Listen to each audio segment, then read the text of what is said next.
مسند دارمی میں ہے کہ 100 مرتبہ سورہ فاتحہ اول آخر 3 بار کم از کم درود پاک پڑھیں۔ جو بھی اس کو پڑھ کے دعا مانگی جائے اللہ تعالیٰ سے قبول فرماتا ہے۔ جب بھی کوئی مشکل آئے، جب بھی کوئی مسئلہ ہو، کوئی پریشانی ہو، آپ اول آخر 3 بار درود پاک پڑھ کے 100 مرتبہ سورہ فاتحہ پڑھیں اور پھر دعا مانگیں، انشاءاللہ مشکل دور ہوگی۔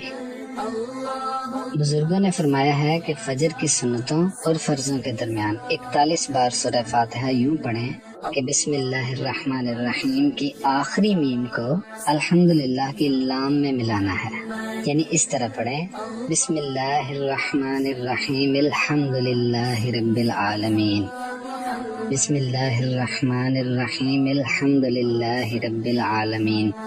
اس طرح سے 41 بار پوری سورت پڑھنی ہے، اول آخر کم از کم 3 بار درود پاک پڑھیں۔ تو جس بھی مرض کے لیے، بالخصوص وہ امراض جن کی سمجھ نہ آتی ہو یا علاج نہ ہو پا رہا ہو، غرض ہر مرض کے لیے مریض پر دم بھی کریں اور پانی پر دم کر کے پلائیں بھی۔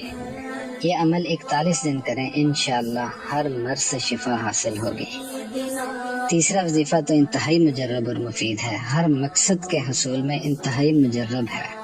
وہ یہ ہے کہ 7 دن تک روزانہ 11,000 مرتبہ پڑھنا ہے ایاک نعبد و ایاک نستعین۔ اول آخر 3 بار درود پاک بھی پڑھ لیجئے۔ جس بھی مقصد کے لیے پڑھیں گے انشاءاللہ کامیابی حاصل ہوگی۔